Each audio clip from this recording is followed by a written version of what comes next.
thanks to the supporters of channel member Ian White. Well, we're nearing the end of the season. We're still in with an outside shot of getting promoted for the second year in a row. And I think I've just about decided I'm going to release pretty much the entire squad at the end of the year. Hello and welcome to part 49 of Wembley to Wembley. I'm Kevin. Coming up on today's episode, we have two games for you in the league. We're away against Mangotsfield United, and then we have a triple threat against Hampton and Richmond. Since you were last with me, our form continues to be sporadic, but it seems like it's just a league where certainly everyone apart from the top couple of teams are all about that sporadic life. We're only 4 points outside of the playoffs and a very real chance of getting back into them if we can string some results together.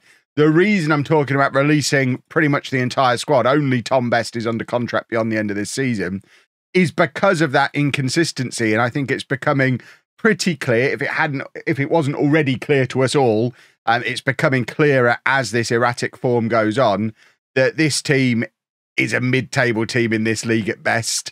If we manage to fluke a run of form together to get us into the playoffs and then somehow win them, which even if we get in them, it's very unlikely that we win them because there's two very good teams in this league and we're not one of them. So presumably, even if we do sneak in 20 points behind whoever finishes in second, we're still going to be in this league next year. And I think we need a much better squad than this to get us out of this league. And certainly if we end up in the National League South by some absolute fluky run of form, this team does just not cut it the next level up. There are a few players who might get to stick around. Alderson has been good this year. Dan Casey, who we've signed relatively recently, seems to have a decent star rating, but hasn't really shown anything on the pitch to suggest that he's worth keeping around yet. Leo Young is another one who's not really fulfilling his star rating, but I do like the fact that he wears spectacles.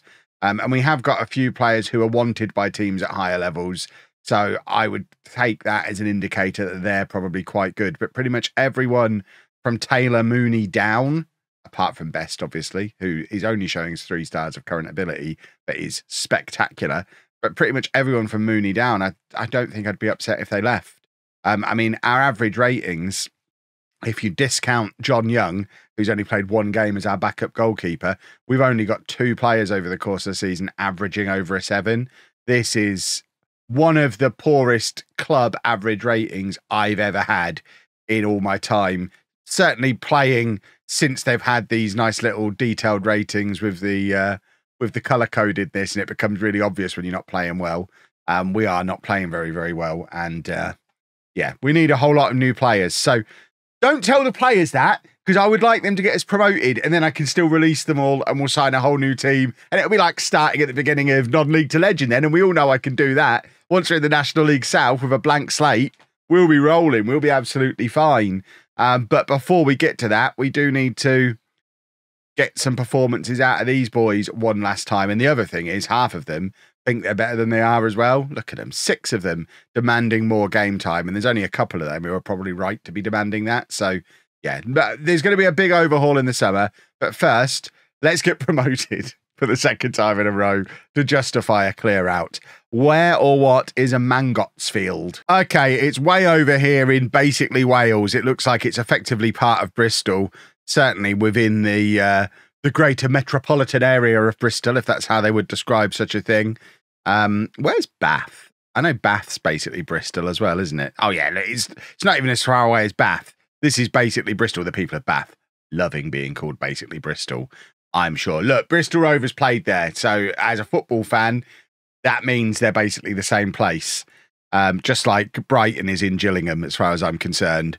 Right, so this is Mangotsfield Football Club. They have their nice little pitch in the middle of a residential area. Traditional proper football pitch with a car park, though, which is very fancy, if you ask me. And I think we should have the main club gates just there. If we drop our little pin down, United FC, there you go, Mangotsfield United. There's sponsorship opportunities available. They're not offering left buttock sponsorships though. So, I mean, why would anyone want to sponsor any of these inferior things when you can become the buttock sponsor for Wembley FC like I did? See, sometimes these clubs don't think things through. Or if you do want to hire the function room, there's the telephone number for you. This is a photograph from 2019. I doubt that phone number has changed. So yeah, you can go and have your wedding reception, You can play Skittles. There's all sorts you can do at Mangotsfield Football Club. They've got a bouncy castle, for goodness sake. This sounds sensational. Can we actually get a look at the pitch? No, they've got this wall all the way around.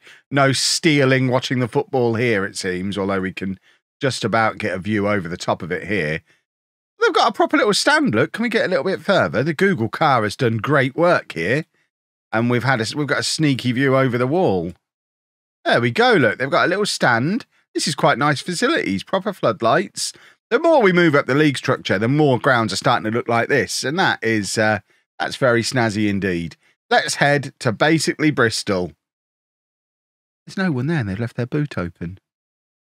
I mean, you're asking to have your spare tyre stolen there. Goodness me. And this is the team we're sending to basically Bristol. It's Bosworth in goal, a back four of Pickering, Edwards, Young and Leroy, Mingy and Rowe in midfield, Giles, Wright and Best behind Butterfield up front. I know what you're asking. Kev, where's that giant chicken that you signed in the last episode? He got injured and then got recalled. He's now fit again. You saw every minute that he played for us. Yeah, the whole chicken thing didn't exactly work out. He is now playing for Elgin again though, but yeah, the chicken experiment was not an experiment that worked. I'm very upset about it. That's partly why I now want to throw the baby out with the bathwater. If I can't have a 6'5" chicken, I don't want anyone. I'm going to sign my own team. I mean, I did sign every player in this team, but that was ages ago, and it feels like they need to improve now. Right, Mangotsfield are down in 17th place, so theoretically this is a match that you would expect us to be favourites for, but as you saw from our fixture list before, our form is so up and down, there's just no predicting it. We've beaten teams towards the top of the league, and then we've lost to teams that you would expect us to beat. We've been sometimes better away than we are at home. Sometimes there's no logic to it. There's no predicting it. We've broken many accumulator coupons this season, assuming you can do an accumulator down in the 7th tier of English football, because there's just no knowing what version of our team is going to show up.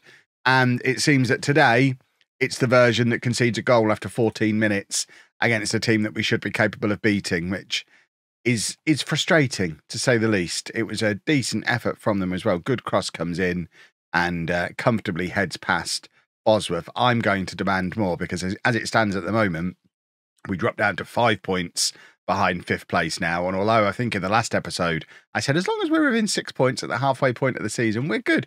We've got less than a quarter of the season to go now. If we've got any hope at all of getting into those playoffs, we need to be 2 or 3 points away at this stage, not 4 or 5. And especially when our form is as up and down as it is and other teams around us, anyone could hit a good run of form at any point. The fact that we're still in contention shows that everyone is random.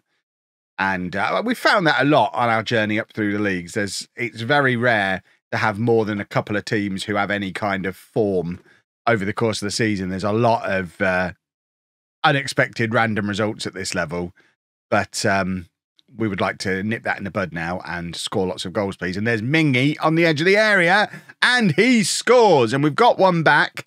We're going to go attacking as well, and we're going to offer some encouragement. And hopefully, if we can get a second one back before half-time, go in level, then we've got a chance in this second half. Obviously, Tom Best very much involved, as usual. And that's a good effort from Mingy on the edge of the area. And it's 2-1. And if it goes down to 3-1, I'm going to be very upset. They've got a free kick from absolutely miles out. There's no way they should be scoring this. Oh, but they've done FM24 shenanigans. Luckily, they've shot wide. But I'm sure we can all agree at this point, we hate those short-played free kicks. We hate the corners that get played out along the ground to the guy stood about here, because there's no defending them. There's no there's no doing them all the time. It seems to be something that the players just decide to do. You can't force it to always happen. But there's also no defending against it when it does happen. And it almost always leads to a goal. And it's very frustrating. And I thought that was what was going to happen there. But luckily, they did shoot wide. Once again, we don't have enough men back when we're attacking free kicks. That's been a regular complaint. The irony is, of course, the guy making the complaint is the guy who is in charge of setting up our set pieces. All I do is given the rough idea of how I want my set pieces to work. they're the ones who allocate the players to the different points. So it's all their fault. We've lost Leroy here to injury, and we don't have another player anywhere nearby who can play right back. So Gibson as a preferred foot of left, Pickering also left. So I guess we'll move Pickering over there. And Gibson can play left back. And then I think we're also going to take off Giles and bring on Mooney and hope that we've got a goal in our future. Come on, gentlemen. We've done very little in this second half. Wright has picked up a knock now as well, so he's going to come off in a second. But first, hopefully, we score a goal. Young with the looping header. And it somehow makes it over the top of the goalkeeper. That was calamitous defending. And it's 2-2 in an absolutely ridiculous manner. I mean, initially, the corner is fine, but it goes up in the air, and Young is running away from it and just kind of heads it up into the air. There's no way in good conscience he could claim it. That was actually a shot, but he loops the header up into the air and it drops down over the top of the goalkeeper who was out trying to catch the initial cross. And it's 2-2. We brought Casey on for the injured Wright. And have we got a winner of this? We're staying on the attacking mentality because every time we drop back recently, we end up rubbish. Pickering not having a nice time now. He's having to play right back. But can we do a goal, please? We'd like a winner. And we're gonna concede, aren't we? I should have gone back to positive. Mangotsfield with the cross. Bosworth collects comfortably. Right, that surely couldn't have been a highlight. We must be about to hit a counter-attack. You would think. I imagine Bosworth's just going to kick it up here and it's going to get headed back at us because that's your short distribution that we've asked for. Casey can't win the header because just like everybody else, no physical threat, but we have got the ball back and it's now Butterfield and Casey. Ball over the top to Best. Tom Best has got in behind here, cuts it back to Casey. I don't know why Best doesn't just shoot. Tom Best is our top scorer. He was in behind the defence. I mean, it was on his weaker foot, but paying it back to Casey there feels like the wrong decision and he just has a wild slash at it. And now my assistant manager is going to be able to give me an I told you so, because as you saw there, we didn't have enough players back defending from a set piece and they're counter-attacking at us. Luckily, they're doing it quite slowly, but yeah. Sometimes read the messages that the assistant manager gives you because we were chasing back and we just didn't get properly back into position. And that is a very frustrating way to lose a football match, a 95th minute goal against a team that we absolutely should have been beating. Oh, it's just, this is why I want to get rid of everyone. It's been one of those seasons, boys and girls. Time for the triple threat match. Let's go beat Hampton and Richmond. Right, a few changes in midfield then. Off the back of that game, Casey comes in for Wright, who's not fully fit to play in this game. Alderson is coming in midfield alongside Rowe. There's so much in this squad that the midfielders are interchangeable. I even before saying Alderson is probably the pick of the bunch, it is only a probably. We've got four midfielders who are all fine and none of them are great. And that's kind of a sentence that could sum up most of the squad. We've got us. I mean, we can't complain too much. We are newly promoted, one of the lowest reputations in the league, and we're going to finish mid-table, probably top half. The squad itself is fine, but doesn't have those 3 or 4 pieces of quality, those star players that you need to actually go on and be a good side. And I don't think financially we're in a position to be able to afford them because some of these players who are only fine are earning star player money. Like Chambers, as an example, is earning good money as a player who's only ever really been used as a rotation option. And I think that's what we need to do. We need to clear out the higher paid average players. The squad players on like more than £100 a week, they need to get gone. So we've got the money to get more like Best. And I mean, that's easier said than done. But if we can find more players of the quality of Tom Best, then we might just have a chance. I mean, Giles, for example, Giles was great last season. This season, not so much. Same with Butterfield. Butterfield's not even in double figures yet this season for goals scored. And he was a prolific scorer for us last year. So I think some of my expectations going into this series about how all the leagues were the same below tier 6, maybe that's not the case anymore. Maybe Football Manager has changed in recent years and it is actually a little bit harder to get out of these lower leagues than I thought it was. I may be reluctantly starting to agree to that because it's taken nearly 50 episodes and we're still not into the National League South. But we're going to be fine. We're going to get there. When we win that FA Cup, maybe even that Champions League, we've still got months before FM25. When we win something big with this team, goodness me, is it going to feel sweet because of all the hard work we've put in to get us there. As a further example of our ridiculously sporadic form, we're 1-0 up at half-time, which unbelievably gets us within 2 points of Chippenham now in 5th place. So this is what I mean. It's not just us. Everybody. Nobody can put a string of results together. You've got that top 3 or 4 who are definitely going to be in the playoffs, and one of them will get automatically promoted. 2 of them will get promoted. And then that 5th spot could be any one of about 9 clubs. And whichever one of us it is, we're getting knocked out in the semi-final. So we're just there to make up the numbers. But it'll be a nice day out. Oh, it's not going to be us, is it? Oh, it's not going to be us. We've conceded again. And we've drawn a lot of football matches this season. And I think that's part of the problem. So we've not got that killer instinct. We've got that lovely combination of being quite weak at the back, not great going forward, and can't really control a midfield, which when we're trying to do a control possession system, not ideal. Butterfield turns, tries to give it to Leroy. I mean, it was a decent turn, but then a terrible pass. I don't know what's happened to Butterfield. He was great last year. Although I say he was great, I remember at the time saying he didn't ever do anything other than score. You'd just kind of stand him in the opposition penalty area, and when the ball came to him, he would score. And that was enough last year. This year, the ball still comes to him, but for whatever reason, he now misses. He's got... How many goals has he got now? He has got to double figures now. So 10 goals, 11 as of today.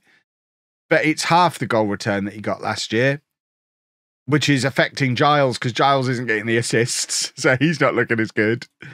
Is it that Giles has dropped off? I mean, he probably has a bit. Or is it that Butterfield's just not cut out for this level? There's definitely a bit of that as well. Right, we're making a couple of changes. This time we're trying Mooney up front and we're moving Butterfield out to the left. Not that I expect him to be able to offer very much out on the left-hand side because he's not really a creator. But we've got to try something else up front. We need a goal. We can't drop points again. There is an opportunity in front of us if we can just figure out a way to string some results together. And we're not doing it. It's very upsetting. They're in again here. Very attacking. What have we got on this bench? Oh, my. Oh, are they... Oh, it was disallowed. Hold on. Come off very attacking. Quick. Yikes. Oh, we have stayed on positive. That was handy. Right, we'll just take this throw, and then we'll have a look at a substitution. Right, Butterfield to Best, and it's back with Butterfield again. To Casey. And Best. Tom. Shoot. Oh, he's gone. I mean, he's put that on a plate, but both Butterfield and Mooney were in there, and just one of them needed to get a toe on it. We need someone with that killer instinct, and we just don't have it. Best drives it across again, and this time, damn, Casey is there to score his first ever goal in a Wembley shirt. 2-1, 10 minutes to go. We had temporarily dropped down to 10th place there, but this should get us back up in the conversation, hopefully. Obviously, Best is involved again because Best is best. Now let's just have a look. We've got a lot of tired defenders. We'll just bring Gibson on at left back. That's an easy one to do. And I want to see what impact this has had on the league situation. It takes a minute for the in-play league table to update, but when it does, fingers crossed, we are back up and around those playoffs and in with a chance of making the last 7 or 8 games of the season interesting. That's the goal here. Oh, my word. I think Bosworth's actually made a good save there. It's kind of come off. Oh, my word. What has Leroy done? They're offside again, I think. I don't know how they can be when Leroy was so deep. But we get away with one there. And right, now the league table has updated. We are still down in 9th, but only 2 points behind Chippenham, Salisbury, 1 behind Street and Phoenix Sports. So I would class that as us very much back in that conversation again. So backdoor Kev into the playoffs is very much a possibility. And whatever happens, playoffs or no playoffs, in the very near future, expect to see some new faces here at Wembley. Are they letting me do my coaching course? Of course they're not. They never let me do a coaching course. How many years have I been here now? And I'm still only on a National A licence. That doesn't help the situation. Goodness me. Right, final 2 league games of the season tomorrow. Cross everything, boys and girls. We want a backdoor Kev. If you've enjoyed that, please make sure you leave a nice big thumbs up on there for me. Subscribe to the channel for daily Football Manager videos. And thank you very much for watching.